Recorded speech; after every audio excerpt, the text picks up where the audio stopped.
이제 분석형 리더에 대해서 한번 말씀을 드려볼게요. 우리 이야기는 소위 말하는 이제 랍비라는 성직자죠. 이분한테 가서 이제 어떤 사람이 얘기했답니다. 기도하면서 담배 피우면 안 됩니까? 라고 얘기를 하니까 뭐라고 했겠어요? 미쳤냐? 기도하면서 어떻게 성스러운 기도를 하면서 담배를 피우느냐? 그래서 이제 다른 사람이 또 얘기를 했다고 하죠. 그러면 담배 피우면서 기도하면 안 됩니까? 뭐 생각을 해보세요.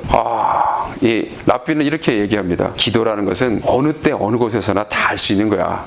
이렇게 얘기를 하죠. 완전히 똑같은 상황에서 틀만 바뀌었다. 이렇게 얘기를 하거든요. 이걸 이제 프레이밍 이펙트라고 이제 하는데, 사실 이제 분석형 리더한테 이런 어떤 프레임을 갖다 바꿔주는 어떤 그런 훈련들을 시키지 않으면 그냥 한 곳으로만 고착화된 어떤 의사결정만 지속적으로 할 수가 있다라는 부분에서 제가 한번 이 예화를 갖다가 드려드립니다. 세 번째는 장기 기증, 이제 유럽에서 굉장히 많이 할 텐데요. 독일하고 오스트리아는 약간 인접하면서도 사실 굉장히 가까운 나라임에도 불구하고 독일에서는 12%밖에 장기 기증을 하지 않고 오스트리아는 99% 정도를 갖다 한다고 해요. 그 왜 그럴까? 학자들이 이렇게 쭉 봤대요. 독일 같은 경우에는요, 장기 기증을 원하는 사람들은 동의서 작성할 수 있도록 기본 선택을 장기 기증을 안 하는 것으로 되어 있고, 오스트리아 같은 경우에는 장기 기증에 동의하는 것을 기본 선택을 삼고 그 하기 싫은 사람들은 전화 한 통화 해야 돼요. 여기 안 하겠습니다라고 이렇게 해야 되는데 귀찮지.